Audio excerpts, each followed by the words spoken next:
Good evening, everyone. Thank you so much for coming.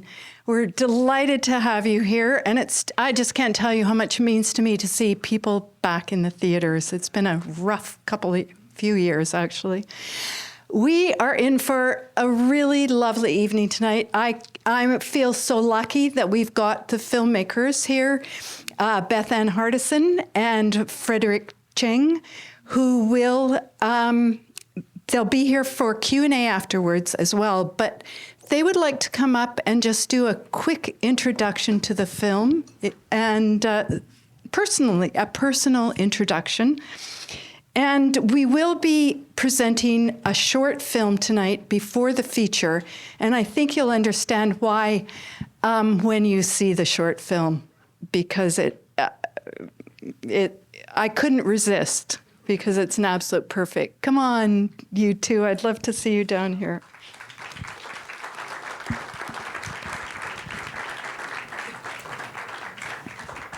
Hello. Thank you. Hi. Thank you for coming out. This is nice. Let's start that way.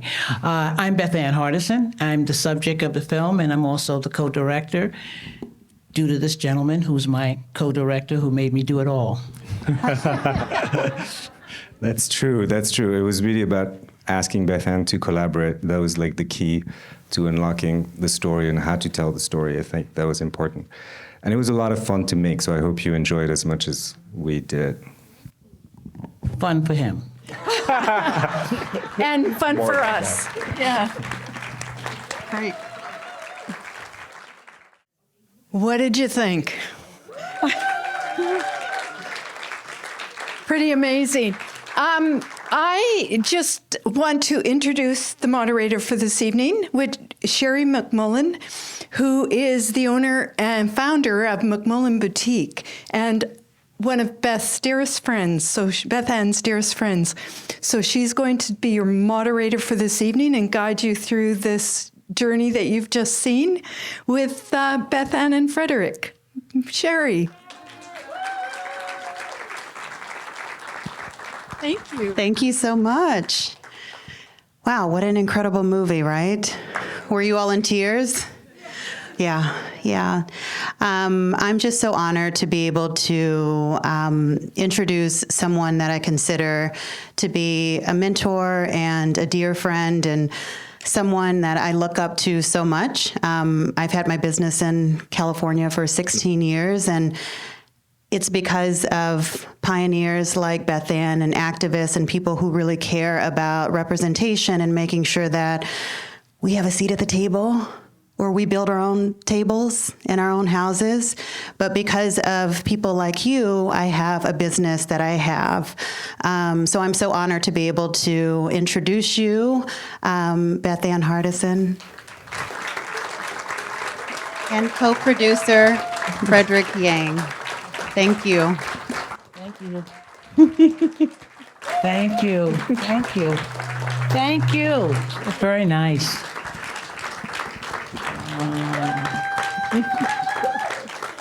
That's nice. Wow.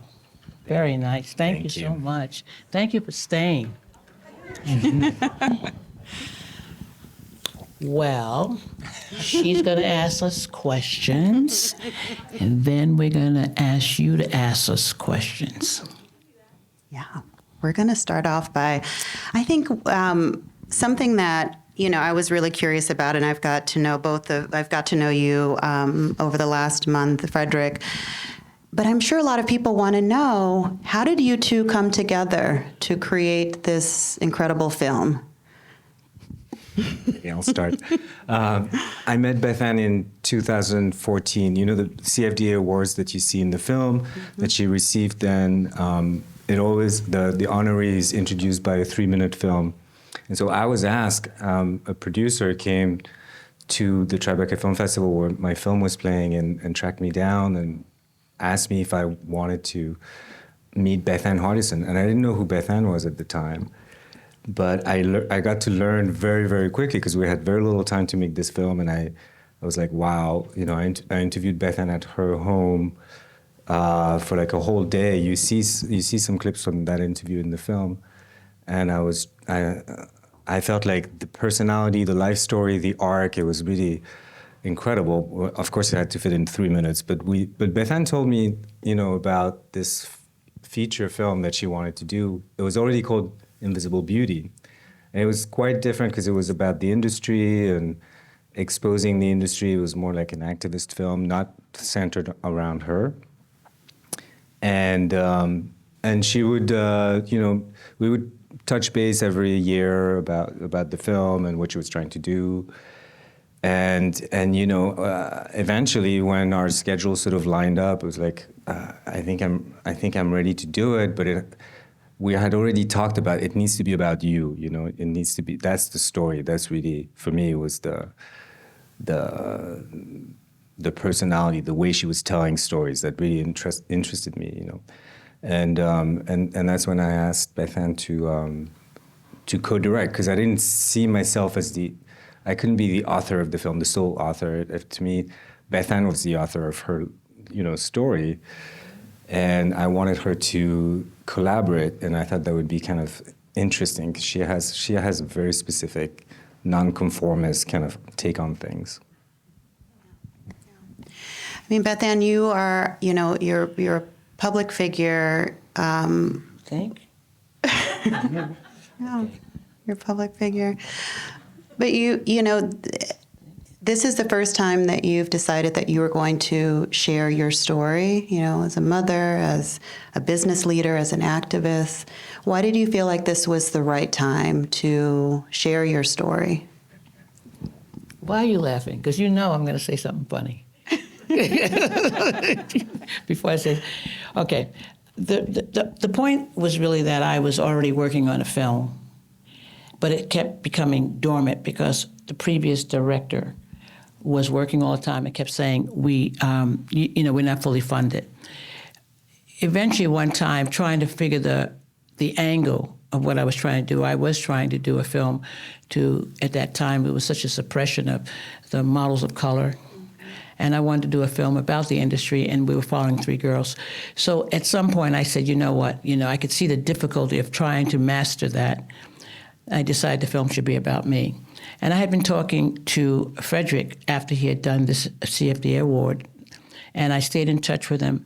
And he had always said, because I loved his film, The Eye Has to Travel, in regards to Dinah Vreeland, and he, I liked it so much, but he would say to me, yeah, that's great because a film should be done on you because the great thing is that you're still alive and we could really do, he was really very enthusiastic about it.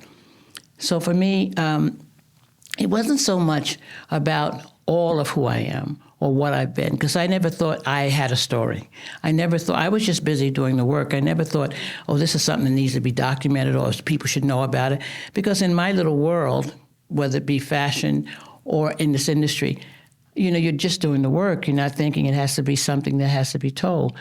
But when you think of yourself as a filmmaker that I already thought I was, you have to tell a story. And if you can get out of your own way, this could happen.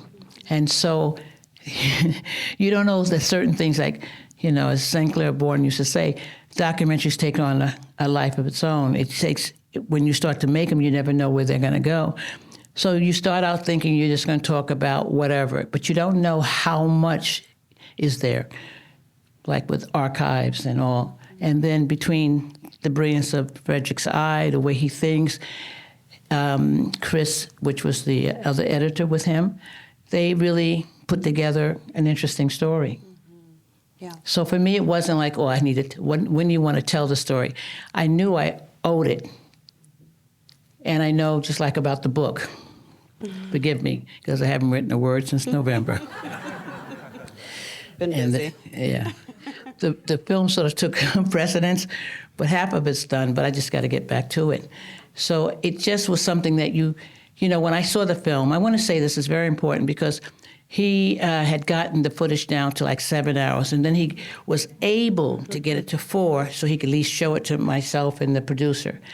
And once I saw the film in those 4 hours, that's when I knew that he made me a believer. I saw it, and just like you, I said, wow.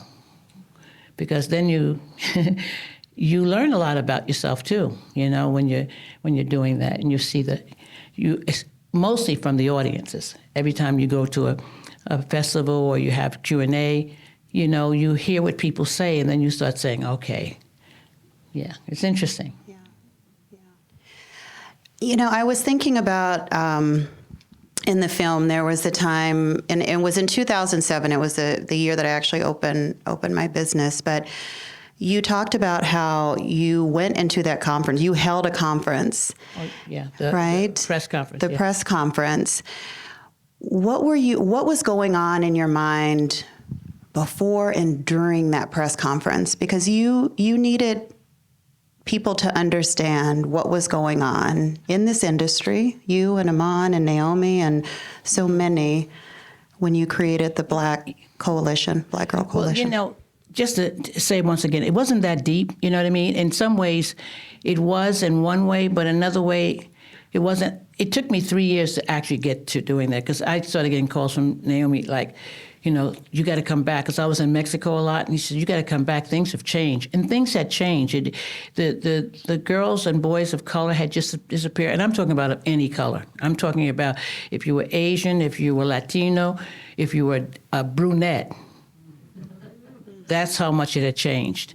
And it became so stark, like you see when she says it's about the blondes and the kids who basically, they were just hangers. You didn't even recognize the girls, you know. It wasn't even like Linda Evangelista couldn't even get in a job then. So it was just, I think I forgot what I'm saying. But it became a thing when at the press conference. It was really much more, okay, I got to do it, and it takes a lot of energy to be able to do that, and you're doing it on you're the front of the band. There's nobody else, you know. There's just you, and so it took a lot of courage. But it's not like I'm talking hard or difficult stuff. Or to me, it's just that you're just educating. You're just bringing awareness to things. And so I think more it was for me, it was just once I got into the room, I knew I had to sort of like step up. And the room was so diverse with who was in it, meaning, you know, it was editors and models. And you could see, well, you see the young man who got all upset because of what he thought we were going to sue him, you know, and all that. Now he feels bad he ever did that. But I keep telling him, as you can see, that, you know, it's okay, because at that moment, it was a real moment. But it was something that just had to be done. But it was easy, because I always think of my industry as really something that's not so difficult. You know, once you stop me and just speak on it, things change. It's all about educating. And I don't look at them as like, oh my God. But then again, in the elder of me, I see it differently than I did it, but younger of me. The younger of me, you hear me say, racism is live. And the older of me says, no, they're just ignorant. And, you know, don't worry, we can all get along, you know. It just becomes that. But I'm very happy that the film was made. I'm very happy to have seen it, because it helps me to also to understand who I am. Yeah, that's powerful. Yeah. Thank you. And, you know, when you said, you know, I'm never going up against it, meaning the fashion industry, but I will affect it and change it. And you did. Did you realize how quickly things would change? No, I mean, those letters were written and things changed immediately. Yeah, I had faith, but I never thought that, you know, you don't conclude prior to anything. You just basically have faith. I don't think, it's a great achievement in many ways, but I really just believed, and it took a lot of energy, but I just really believed that it would change. I was so sure in my mind, because I knew they were just in a rabbit hole. I knew they had just gotten so used to following Yellow Brick Road that there would be no other way that they could think, because that's what everybody was doing. And even though designers are all individual, they cannot help but be the same. So if one person is doing it and it's a thing to do, then the next one does it. All it takes is two. And the next thing you know, everyone's doing it. So I just kept waiting and thinking, and you know, it helps to be an elder in any situation. It really does. I mean, this young shit is good, but it ain't really what's happening. And the real deal. It just takes, having time on earth that you can really explain to your community that you know better because you've been there, you've seen it before, you've done it before, it's not brand new. But I think that's what really helped a lot. It really was it was a good thing to be able to believe that they had fallen into a place of ignorance and didn't realize what they were doing. Because once you sent the letter, everyone responded. Because no one in our industry, no matter where, wants to be thought that they're a racist. Mm-hmm. And even though I didn't say it, I said the results. Racist. The results could be considered that. And so that's what helps to change it. And it goes to show that, everyone has the power to create change. It really just... No, they do not. No? Okay. Only because, if everyone could, everyone would. No, it's not. It's not. I would like to, sometimes people say, well, who would you give the, huh? Is someone saying? If you want to say it? Oh. Okay. If I think what happens is that oftentimes people shouldn't be put on everyone, because everyone is not meant to change the world. But we need people who to believe in the fact that something is wrong. We need the followers, you need the supporters. Because everyone is not meant to be a leader. Everyone's not meant to be, the person who takes over and change things. But it does help if people just understand the purpose of change and the value of it. Yeah. No, I agree. But it does inspire you when you see a story where someone actually does things and it makes you think, yeah, let's put on a show. It does. Yeah. No, it's true. And I was thinking about just the change that we can make with so many things that are even outside of just using our voice. Like we can make change with how we spend and, our buying power and so many things. Frédéric, I want to talk to you about, you have so many incredible films under your belt, and you have taken a love, it seems, for fashion, for the fashion industry. Can you talk to us about that and what drew you into, this world that we're in? No, I fell into it. That's why Bethann is laughing, because I'm not really a fashion person at heart. I sort of fell into it. And then interesting doors kept opening, and so I would be like, oh, I can't turn down Diana Vreeden. She's fascinating, So I'm very happy that of all the subjects that I've covered, but I'm not at heart like a fashion person. And every film, we talked a lot about this with Bethann. It's like, this is not a fashion film. We're not trying to make a fashion film. We're trying to talk to a broader audience and to talk about a human being, really, It's fashion related, but it's not a fashion film. As you know, right? If people come to see it, they go, wow, I'm so glad I came, because I thought Invisible Beauty, it's going to be about models. And, then they see the film and they see a different feeling. But it's true. And I want to add to what he's saying about the fact that him not being a fashion person is so wonderful that he got stuck in this neighborhood, because once somebody sees that he's done this film so well, the next person calls him of that same industry. But the great thing about him, he's the audience. And that's what was great for me. He was really my audience. He is like a fly on the wall, just really capturing. I made a statement once about not really being part of this revolution that was happening. And it disturbed him so much, because he's doing this film about this woman who he thinks is such a, activist. Well, let's go back to advocate, because activism, as I say, needs to remain active. And he basically got so upset, he went away, and he came back 2 days later. He said, I have to film you again. Because he was becoming disappointed that I didn't sound like I was like, So I had to, and it was very interesting, because that's what's so wonderful about the collaboration too, is that he's of one generation, I'm of another. He doesn't come from my industry. He's learning as he goes. He's a wonderful filmmaker and a wonderful engineer of things. So it's really wonderful to experience it in that way. And I think it was kind of good that, he was on the ride. Yeah, I think I was curious. I was curious about Bethann. We got into this groove of calling each other. That's how the collaboration really blossomed. Because first I gave a camera to Bethann, but that didn't work so well. I did it pretty good. It worked a little bit, but it was technologically it was sometimes challenging. Yeah, it's true. And but the phone was perfect, and especially it coincided with the beginning of the pandemic too, and a lot of people were at home, so we had to pick up the phone and talk about the different decisions we had to make. You know, like what composer to hire, what DP to hire, how to shape the film, and so that's where I feel like I found really my groove in the relationship and like the collaboration, and that was great. And so when we gave the phone calls, because after Bethann started telling me a few stories, I'm like, I have to record these because you're just saying things in such a particular way that, you know, I'm not going to be able to, I don't want to miss it, you know. And then we gave it to the editor, and the editor was like, that's my favorite part of the film, or the footage. And so I was happy she said that, because then we try to weave it in, you know, the texture of the film as well. It's beautiful. I know we don't have a lot of time left, so I wanted to open it up to the floor. I see, right here, questions. Please wait.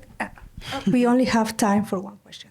We only have time for how many? One. Oh, one. Get outta okay. Really? You got to be kidding. What's up with you? You got another film coming in? Do we need to give someone some money? It's no bueno. That's what I always say. We could do two. Go ahead. Okay. Oh God, I got to make it good then. No, you don't. So first, I just wanted to say thank you so much. You've been an amazing inspiration. I grew up as the little dark-skinned Black girl who grew up in all-white environments and combed through magazines for reflections of myself, and was starving for a mirror, and really thought at age 10, oh, they just must have gotten something wrong, because Question. the question is now, fast forward, as you said in the film, your life sort of informs you of itself. And I want to know, where do you continue to find the courage to speak against the resistance that is still very evident in the fashion industry around people who look like me? Because I am a fashion designer now, and it's still a struggle, because I feel like I always have to lead with either that as a token, or... You're in the wrong neighborhood. Yeah. No, if that's what's happening, no, that shouldn't be. And no, where do you live? I live in Dublin, California. Oh, yeah, okay, different neighborhood. So that helps. Truth be told, there's a lot of opening. You know, it's going to close soon, because Black Lives Matter movement in 2020 was a great moment, and everything shifted, opened. Now it's going to slowly close, because that's just the way life is. The fact of it is, it depends. If you're a fashion designer, you need to change your neighborhood. And I don't mean the block or two. I mean, you need to change your state. You need to come. If you really want to do it and you think you got it, move to New York. Go to Paris, go to Italy, go to London, move your ass. All right, thank you. I mean it. I am. I'm going to France for the first time next month. Well, there you go. Anja, God bless you. Thank you. Because the French are special. Oh, Jesus. Anyway, real quick, thank you for the kiss in the, in the hallway.